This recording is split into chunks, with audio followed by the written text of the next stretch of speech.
10, 9, 8, 7, 6, 5, 4, 3, 2, 1.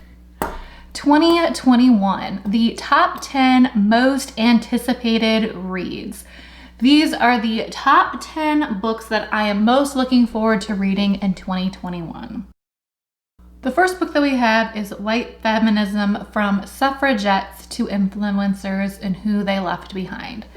This book is the history of feminism and how, as the feminist movement, they can course correct to include all of the sisters. This book I'm really interested in reading. Recently, our church had a message where the Black pastor was speaking, and he was talking about his experience as a Black person in the United States. And he was talking about how when he goes to a store, he has to make sure that he never puts his hands in his pockets, and his wife can never bring in her purse. And I was thinking, well, that's very strange because I always bring in my purse. I need my phone, I need my lip balm, I need my money, I need my credit cards, I need my Kleenex, I need all these things. Like that's where I use my purse. So like, I don't understand. And he went on to explain that he has been stopped. Him and his wife have both been stopped by security so many times. And I just started crying because I had no clue. I had no idea that that was his experience. He's a pastor. He was a pastor. He is a pastor. And he was racially profiled. And so many times it wasn't just an isolated incident that this is how they have to live. And it's horrible. And it really opened my eyes because I didn't understand that was going on. But I want to understand. I don't want to turn a blind eye. I want to be part of the solution. I'm hoping that this book will help me at least give a guide plan to how to include everybody, because I believe that diversity does make us stronger. The second book that I have on the list is Clara and the Sun. This author wrote Never Let Me Go. So those of you may have seen it because they turned that book into a major motion picture. That was where humans would have this clone, and then the copy, they would harvest the organs of the clone for the like original. And it was really sad, and it was very moving and gripping because the clones were people, and they had one fate, one destiny, until all their organs were harvested. So I really enjoyed that. Clara and the Sun. Clara is an artificial friend. She sits on the store ledge, I believe, waiting to be purchased, and she has very acute observational skills. She observes the people coming into the store and other people as they walk on by, and she hopes that she gets picked up someday. This story is one of what is real love. I am very excited to see what is in store for that book. The third book, and one of the ones that I am super excited about, is a book called Nick. And this is from Michael Harris Smith. And Nick is a prequel to The Great Gatsby. So F. Scott Fitzgerald wrote The Great Gatsby a long time ago. He has since passed on. So he did not write Nick. This is the new author. I haven't read anything by the author, but I love The Great Gatsby. I love it. It's so complex. This is going to be Nick before he met Gatsby. This is going to be around World War I. And he's going to be in a couple of cities. One of them, I believe, is New Orleans. And he has this ill-fated romance. I am just so excited to be back in the world of Gatsby, even though it sounds like it's just going to be Nick at this stage. But I pre-ordered that, and I am just so looking forward to receiving that. The fourth book, and the one that I'm most excited about, it is, and I pre-ordered this book too, it is Survive the Night by Riley Sager. If you follow my other videos, you'll know that I think Riley Sager is one of the best thriller writers of our current time. Every book that I've read from him, it's just amazing. It's page turning. Some of them have really cool twists at the end, but even if it doesn't, it just goes by so fast. I love his books. So he has a new thriller coming out. I think it's halfway through 2021, but I need this book. The setting is 1991, and there is this bulletin board. It's like a ride share. I don't know if some of you guys are probably too young to remember this, but you used to go and it was kind of like a wanted ads kind of thing, but it was a bulletin board. And like, let's say you wanted to go to Chicago, you would say like, I'm going on to Chicago on these dates. We'll split gas, between all the people who are interested. Call me at this number, because it was before cell phones. So you'd call up the person, and then you would go to Chicago with a bunch of strangers in somebody's car, and you'd split gas money. It's also nice because then you're also not stuck driving a really long ways by yourself, and you might fall asleep. You'll have other people there with you, and you can meet other, interesting characters. So on the way, there's these characters that meet that way. And there's some question, is one of them this campus killer that's going around? Because one of them's acting really shady. He has these weird stories. They're saying, don't look in the trunk. And there are some unexpected twists and turns. I already need to know. Is this one of these passengers the campus killer? I have to know. I'm just dying. I am so excited for Survive the Night by Riley Sager. Definitely go get your pre-order in.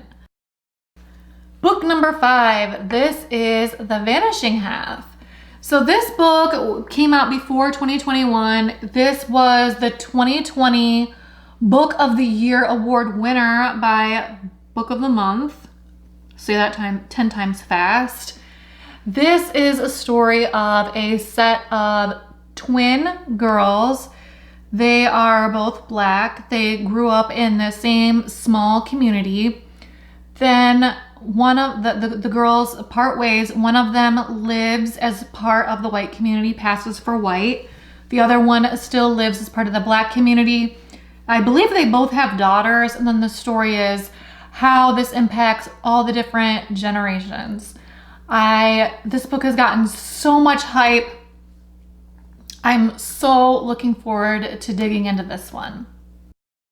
Book number 6, Anxious People. This author actually appears twice on this list, but Anxious People, this is a story of a bank robber. It's a fictional, by the way, it's a fictional book. This is a story of a bank robber who comes into an open house, and there are a variety of different characters in the room that he takes as hostages. Many of them have lots of problems. One character has decided to lock himself in the house's only bathroom. And I believe it's a little bit of a funny story, because even the hostage takers are like, oh my gosh, what is going on here? And there are a bunch of different twists and turns. I've heard a lot of good things. I am super excited to read that one. Chapter 7, Little Fires Everywhere. This was also just created into a Hulu miniseries, and it's set, I believe, in Ohio, in a small, very structured town. There is the Richardson family, who is headed by Elena. She follows all the rules to a T. And then there is a set of gals that move into the neighborhood. They are by the name of Mia and Pearl. There is this family friends of the Richardsons they're trying to have this Chinese American adoption, and there's a custody battle which tears the families apart. I believe it's Elena and Mia tear each other apart, and one of them really wants to figure out what is this mysterious past. And then when they start digging into this mysterious past, there's some uncovered and unintended consequences that arise. I am really excited to hear that one. That one was recommended by my underground book club, so it should be pretty good. Anxious People was also recommended by my underground book club, so don't talk about underground book club. You didn't hear it from me. Book number 8, What Comes After. I believe, if memory serves me correctly, and I pre-ordered this one, I believe this one was recommended to me because I loved Where the Crawdads Sing. This is a story of two families. They just suffered a horrible tragedy. They both lost their teenage sons. They're reeling from that when they meet a pregnant 16-year-old girl who comes out of the woods with some hidden secrets. These families befriend her, kind of bridges the gap between them, and it is a story of forgiveness and human connection. If it's anything like Where the Crawdads Sing, I'm sure I will absolutely love it. Book number 9, The Removed. This is a fictionalized story. It is based on a Cherokee family who is struggling with the death of their teenage son, Ray Ray, who was killed 15 years ago at the hands of the police. The family members are struggling with some very serious issues of themselves. They have some mental illness. They also have some physical illnesses that they're dealing with, really monumental struggles. As they come together for their annual bonfire, they're really reflecting on their lives, and they're bringing in some of the mythology. This is a story steeped in Cherokee myth and history. It is one of family, grief, home, and stories. My hope is that this book will be just a little magical. I don't know if that's the right word, magical, but almost surreal, a little bit supernatural. I've really been enjoying his dark materials, and I like how Philip Pullman, I don't think this story is meant to be like fantasy, but he writes it more realistic. Like, he wants it to be realistic, his books, with like just a touch of fantasy. And that's kind of where I hope that this book is. And I don't even think fantasy is the right word, because I don't mean any disrespect. I want it to be a little bit supernatural. I think that's the word, supernatural. I want this book to be, I'm hoping that this book is steeped in that history, myth, and a little bit of that supernatural feeling. I am really excited to learn a little bit more. There is a legend that one of my ancestors is Cherokee. I'm not claiming to be Native American. My family looked into it like a long time ago, and we don't qualify technically. Like, we can't be registered as Native American, but there is some picture, and we've been told that that is one of our relatives who is part of the Cherokee tribe. And I think that piece is true, and we unfortunately haven't really carried on any of those traditions. But I would love to learn a little bit more, and hopefully this book might get me there or bridge me there a little bit. At least that's my hope. Book number 10. This is A Man Called Up. The author of this book is the same author as Anxious People, and I've been hearing so much buzz about this book. Apologies, in my first video, it was cut off, but I wanted to share with you this story, which is one of a cranky man living in a neighborhood who is upset when a boisterous young family moves in next door. They accidentally flatten his mailbox. This is supposed to be a story that will make you laugh and cry.